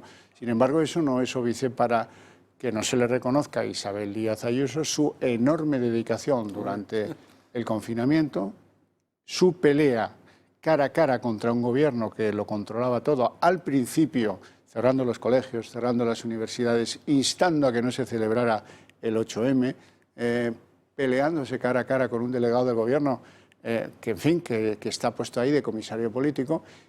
No se nos olvida que aquí es el único sitio de España donde se repartieron gratuitamente las mascarillas. No se nos olvida que quejaban de que la Comunidad de Madrid se trajo unos aviones de China que se desviaban a Zaragoza y no pasaban las aduanas, ¿eh? Y no se nos olvida pues, que ha habido gente, pues, como antes se decía de Simón, no se le puede no pagar el esfuerzo. El esfuerzo lo han tenido, igual que en otros lugares, con un resultado de muertes extraordinariamente elevado. Eso es verdad. Pero bueno, los gestores en Madrid han hecho lo que han podido y han sido rápidos con el IFEMA y han hecho algunas cosas meritosas dentro de la cosa de la política. Iñaki. Sí. Bueno, en todo este acoso que hay a Ayuso, claro, es muy importante el apoyo de Arrimadas a Sánchez. Quiero decir que ese factor está influyendo y está estimulando. Y además es que desde el primer momento, quiero decir que, por una parte, luego está aguado pues, con unas ganas enormes, con una gran ansiedad por presentar esa moción. Y entonces, en fin, claro, aquí se dan varios factores. Primero, Arrimadas está vendiendo como algo bueno el apoyo, primero era para los presupuestos, luego era para que RC no tuviera peso en el gobierno, pero luego resulta que los presupuestos los va a dictar Bruselas y RC sí va a tener peso y va a tener una mesa de negociación porque ya lo han anunciado. O sea, cada vez resulta menos justificable el apoyo de Arrimadas a Sánchez. Pero sin duda ese apoyo es un factor importante de desestabilización en la Comunidad de Madrid. ¿Por qué? Pues porque Ciudadanos pues, está pensando en eso. Yo, de todos modos, lo que sí veo es que, primero, el Partido Socialista, la izquierda siempre está instalada en la propaganda y la derecha siempre está situada en la crítica. Es decir, que yo creo que ellos pueden hacer, el Partido Socialista puede hacer lo que quiera, puede tener un personaje como Fernando Simón, pero nadie cuestiona, nadie le está dando permanentemente consejos a Sánchez sobre lo que debe hacer. Es más, lo que continuamente hay es quien celebra, o por lo menos, o quien criticando, valora todo lo que hacen como hallazgos. Quiero decir que ahora, por ejemplo, Pedro Sánchez va a tener esa entrevista con Ayuso con Ayuso y se está diciendo qué listos son, se está valorando qué gran paz, porque va a demostrar que él es el que desembarca para echarle una mano. Bueno, o se puede convertir en lo contrario, es decir, que yo creo que el problema de la crítica a la derecha es que, por un lado, la derecha es crítica consigo misma, muy crítica, pero de alguna manera ya excesiva, es decir, que cada vez que alguien da un paso, es verdad que continuamente, ¡jo, qué gran error!, no sé qué, eso yo no lo veo, y por supuesto no lo veo en los nacionalistas. Quiero decir que Urkullu puede tener momentos determinados de perfil los bajo nuestros, y es de los nuestros, que es de los nuestros. Es de los nuestros. O barre todo. Puede tener momentos fuertes, pero no hay un cuestionamiento jamás. No te digo en los catalanes. De su táctica y de su estrategia política. Entonces, vamos, pues yo creo que esto, por un lado, es bueno, en el sentido de que no tenemos pues sería insoportable, tanto como es la izquierda, una derecha instalada permanentemente en la propaganda, pero por otra parte, un exceso tan crítico, eso que estabas comentando, de que dentro del propio Partido Popular Ayuso tiene enemigos, lo que llamaron en su día el fuego amigo. Tampoco vemos, ni aquí tampoco vemos en la izquierda los sacrificios, las ofrendas políticas del estilo de Cayetana, como hace el Partido Popular. Esas traiciones a los votantes tampoco las vemos en la izquierda. Entonces es normal que la derecha haga una crítica y diga, oiga, es que lo que ha pasado es muy fuerte. Es que tú ganas unas primarias en el 18 prometiendo enterrar a una corriente de pensamiento como era la marianista. Y han pasado 2 años y te has rodeado de todos ellos. Entonces es lógico que haya mucha crítica dentro de la derecha y diga, oiga, pero esto, ¿hasta dónde nos van a hacer tragar?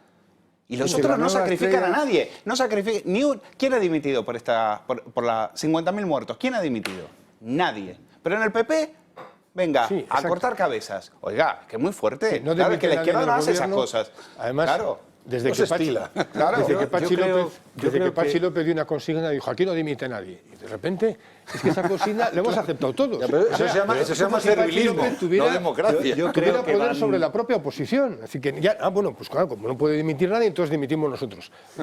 No, pero yo creo que es más, quizá vemos más lo que pasa en un sitio y no vemos tanto lo que pasa en el otro, porque realmente dicen que los navajazos, pues en fin, como decía Adenauer, ¿no? Los peores son los de los compañeros de partido, ¿no? Bueno, hay un problema. Está ahí, ¿no? Entonces eso se da, decían que en Podemos o Izquierda Unida o como se quiera llamar, cuando te daban el carné, pues venía con una navajilla detrás. Yo lo he oído también en la FSM, ahora PSM, ¿no? La FSM, que con el carné venía una navajilla por detrás, ¿no? Para trabajar, ¿no? Dentro del partido. O sea, eso que tú dices de que se da a la derecha, yo creo que es bastante generalizado y en todos los países. Pero quería aportar una cosita, al margen un poco de esto. Yo creo que también deberíamos de hacer una reflexión, y una reflexión general, de todos los partidos políticos, en el sentido de que estamos en un momento de una crisis que ya no es sanitaria, es una crisis de envergadura, que llega a muchos más puntos. En fin, ya no, por no hablar del 12%, en fin, o lo que quiera ser, de caída del Producto Interior Bruto, en fin, es una situación calamitosa, es una situación compleja y muy difícil. Entonces, que en tiempos de tribulación no se hagan mudanzas, no se refería a esto. Es que sí que hay que hacer mudanzas cuando se están haciendo las cosas mal. Y hay que cambiar, y a lo mejor la lucha partidaria que había hace un año debe de ser distinta ahora. Yo no digo que no tenga que haber, en fin, no quiero ser pueril con esto, no es eso. No digo que no tenga que haber lucha partidaria, digo que se deben de revisar un poco las agendas para introducir en las mismas lo que está necesitando la ciudadanía, no digo más. Bueno, eso, ahí tienes el ejemplo de Casado, que propuso a Solbes para la Comisión de Reconstrucción. Por cierto, una medida que yo no entendí. Luis, te quiero hacer una pregunta. La fotografía del lunes, Sánchez con Ayuso, ¿eso la liquida o cómo? A ver, no lo sé. Habrá que ver cómo llegamos al lunes, porque yo creo que el lunes se va a estar hablando no de esa foto, sino de los confinamientos. De lo importante. Entonces yo creo que esa foto ya está vieja. Yo creo que esa foto ya está vieja. Es decir, lo que se viene es mucho más complejo y mucho peor que esa foto. Esa foto no tiene ningún impacto y no creo que vaya a cambiar mucho más la suerte de Ayuso si es que en este sentido ya está sentenciado, porque claro, como decíamos, hoy titulábamos, el mismo periodista que publicó lo de Solbes, luego después el Partido Popular lo desmintió y tal, hoy publicaba que en Génova estaban muy preocupados por Ayuso. Entonces, yo soy muy defensor de los toros, pero creo que los toros han hecho mucho daño a la derecha en el sentido de que hay una gran costumbre de ver, la derecha tiene una tendencia sociológica a ver los toros desde la barrera y a opinar. Entonces, sería muy rápido. Cuando yo era crío le pregunté a mi padre, oye, ¿Manolete era un gran torero? Porque es que eso de Manolete, si no sabes torear, ¿para qué te metes? Será porque era malo, ¿no? Y me dijo, no, hijo, Manolete era un gran torero, pero este país es así. Entonces, yo creo que a veces, especialmente le pasa a la derecha, con ese afán de ver los toros desde la barrera, está permanentemente con lo de Manolete, y luego resulta pues, que Manolete igual sí era un gran torero. No se me ocurre una manera más brillante de terminar el programa esta noche. Gracias por lo de Manolete, ha valido la pena. Tú querías decir algo, tienes 10 segundos. Mira, hay una cosa que usted dice es divide y vencerás. Esa es la estrategia de Sánchez, esa es la que ha utilizado desde que ha llegado a la política. Y ahora mismo la señora Ayuso no es ni más importante, sino que es el ariete que está utilizando el señor Sánchez para dejar en ridículo en el Congreso al señor Casado. Bueno, no tenemos tiempo para más. Espero que se lo hayan pasado bien. Les espero el próximo fin de semana, como siempre a las 10 en punto de la noche, para otro Más se perdió en Cuba. Muchas gracias.